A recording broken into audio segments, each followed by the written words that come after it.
Si desapareciera el tema de la mujer de la agenda pública, que es lo que se pretende en todo caso, también se deja a la intemperie otros temas, el tema infancia, el tema familia, el tema adulto mayor, el tema persona con discapacidad. En este momento las estadísticas muestran que hay 12.000 niñas que ya son madres producto de violaciones, pero eso es porque el Estado no ha invertido en generar sistemas de protección más eficientes, no para la niña, sino para la familia donde está esta niña. Entonces, hay muchos temas que van a quedar sueltos y el MIDIS no los va a poder afrontar. Pero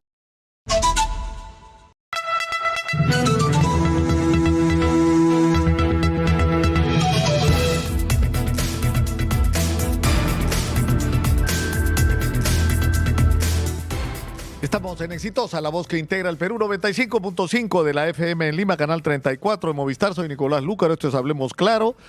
Y vamos a conversar ahora sobre esta obsesión, ¿no? Que yo creo que tiene su origen en un asunto pura y simplemente ideológico. O sea, no les gusta el Ministerio de la Mujer a algunos intolerantes. Y quieren desaparecer el ministerio, y para esto no se les ocurrió mejor cosa que fusionarlo con el MIDE, con el Ministerio de Inclusión. El problema es si se han preguntado cuáles son las consecuencias que esta decisión podría tener. Está en nuestros estudios Claudio Guillén, él es secretario del Sindicato de Trabajadores de INAVIF, del Instituto Nacional de Bienestar Familiar. Bienvenido. Gracias, Nicolás, por la oportunidad. ¿Cuál es la opinión que tienen ustedes sobre esto? Bueno, en realidad, efectivamente, nosotros coincidimos en que es una decisión improvisada, es netamente política, tiene una fuerte carga ideológica, pero que sobre todo es antitécnica. No ha evaluado las implicancias sociales que esta decisión puede tener, ¿no? Porque si bien es cierto, para un sector de la población entendida, podría pensarse de que tanto el MIDIS como el MIN duplican. Pero sin embargo las rectorías son diferentes, pueden ser las mismas poblaciones, pero son diferentes. En el primer caso, el MIN está, digamos, pues, concentrado en la restitución de derechos de las personas que sufren diversas situaciones de vulneraciones. Por el otro lado, el MIDIS tiene que ver con que las personas salgan de la pobreza, es decir, basta desde su estrategia un bono para aliviar la pobreza. Pero en el otro caso, tú tienes una familia que puede tener mucho dinero, pero sin embargo sigue siendo víctimas de violencia familiar y sexual, ¿no? Entonces, el bono, la asignación económica de por sí no soluciona el problema. Y esto es lo que no está evaluándose con esta propuesta, ¿no?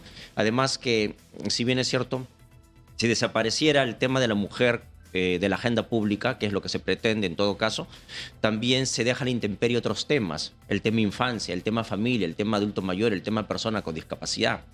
En este momento las estadísticas muestran que hay 12.000 niñas que ya son madres producto de violaciones, pero eso es porque el Estado no ha invertido en generar sistemas de protección más eficientes, no para la niña, sino para la familia donde está esta niña. Entonces, hay muchos temas que van a quedar sueltos y el MIDIS no los va a poder afrontar. Pero yo tengo la impresión de que no tienen idea de qué se trata con esta fusión, ¿no? O sea, ¿qué va a pasar en términos de, por ejemplo, de presupuesto? ¿Qué va a pasar en términos de personal? En realidad, como sindicato nosotros hemos hecho una evaluación de que lamentablemente pues no se está tomando en cuenta el recurso humano. Tú tienes personas que vienen trabajando en el Estado, para la sociedad, 10, 15, 20 años y tienen una expertise que va a ser dejado de lado. Aquí hay que tener en claro que todas las propuestas de fusión han terminado finalmente en despidos masivos. Recordemos lo que le pasó al PRONA cuando fue fusionado al MIDIS. Entonces, el PRONA no existe y los trabajadores tampoco. Ahora, ¿han hablado con ustedes de esto? Porque es decir, las autoridades, la gente que está promoviendo esto, es decir, acabamos de escuchar lo que va a pasar con este plan maestro de recuperación del Centro Histórico de Lima, que es una extraordinaria decisión, pero que se han olvidado el detalle que si se aplica tal como está planteado va a dejar sin chamba a 100.000 personas, ¿no? Ese es el tema. Las y propuestas, no han hablado con ellos, ni siquiera les han preguntado. Las propuestas en general no son ni positivas ni negativas, solo son propuestas. Lo que es negativo es cómo se implementa. Entonces, en este caso pasa lo mismo. Tú tienes una zona gris en la que ni siquiera se han dado cuenta qué va a pasar con la ciudadanía. Mira, en este momento tenemos que el 30% de los peruanos son pobres. Tenemos un 10% que está en riesgo de caer en pobreza. Tenemos que 5 millones de personas han perdido sus empleos. Entonces tenemos más niños trabajando, más niños en las calles, más niñas víctimas de explotación sexual, incentivados algunas veces por sus propios familiares. Entonces, este tema está siendo evaluado realmente por las autoridades, por la ministra de la Mujer, por las viceministras, no está siendo evaluado por nadie. Y lamentablemente estamos sembrando algo que vamos a cosechar en la generación futura. Entonces vamos a tener más pobreza, más precariedad. No, pero yo creo que en eso no se está pensando. Es que nadie está pensando en eso y lamentablemente como nadie está pensando eso es porque nosotros los trabajadores tenemos que organizarnos para ponerlo en la agenda. Pero por ejemplo, ¿qué va a pasar con INAVIF? La verdad, no ¿Tienen ustedes nada. idea o nadie les ha dicho nada? Lamentablemente, desde el día del anuncio presidencial, nosotros hemos intentado comunicarnos con las autoridades. A la ministra de la Mujer le hemos mandado oficios. La respuesta oficial ha sido que no tienen conocimiento. Hemos hecho 3 plantones en la puerta del ministerio. Hemos tenido que recurrir a la congresista Luque para que nos haga entrar a dialogar con la ministra y la respuesta nuevamente ha sido que no tiene información al respecto. Ni ella sabe. Creo que digamos que en realidad es la característica de este gobierno, ¿no? La improvisación, lo antitécnico, la decisión a puerta cerrada, cuando en realidad los grandes temas que afectan a la mujer, a los niños, a los adultos, tienen que ser discutidos. La ciudadanía tiene que participar en la decisión, porque no estás afectando el futuro de la clase política, estás afectando el futuro del Perú. Claro, ¿no? Uno puede entender, porque una vez más, esto es un tema ideológico. Hay gente que piensa que no debería haber ¿no? Que lo que debería haber es un ministerio de la familia, ¿no es cierto? Que es lo que normalmente se dice. Porque la problemática de la mujer en sí misma no amerita. Por ahí he visto que hay un pretendido candidato que está diciendo que debería crearse, así como el Ministerio de la Mujer, Ministerio del Hombre, ¿no? Mostrando una ignorancia, un desprecio total por lo que está pasando realmente en nuestra sociedad. Es decir, la condición disminuida, sometida, violentada de la mujer y la necesidad de tener políticas públicas para revertir esa situación. Es decir, en determinado momento probablemente no sea necesario que exista un Ministerio de la Mujer porque deberías haber logrado determinados objetivos en la condición de la mujer en la sociedad, pero claramente no es esa la situación hoy. Mira, te pongo un ejemplo. El 75% de trabajadores del INAVIF son mujeres. Hacen labor de cuidado a personas que sufren diferentes formas de vulneración de sus derechos, entre ellos los niños que están en estado de abandono. Sin embargo, estas mujeres, en el propio Ministerio de la Mujer, sufren discriminación laboral y remunerativa. ¿Por qué? Porque ganan los sueldos más bajos de todo el Estado peruano.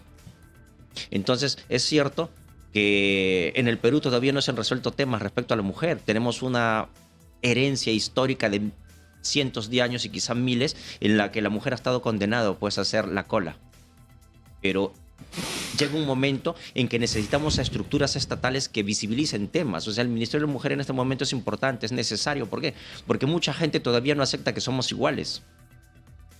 Si no, ahí no tendrías pues, personas que queman a las mujeres porque le dicen que no.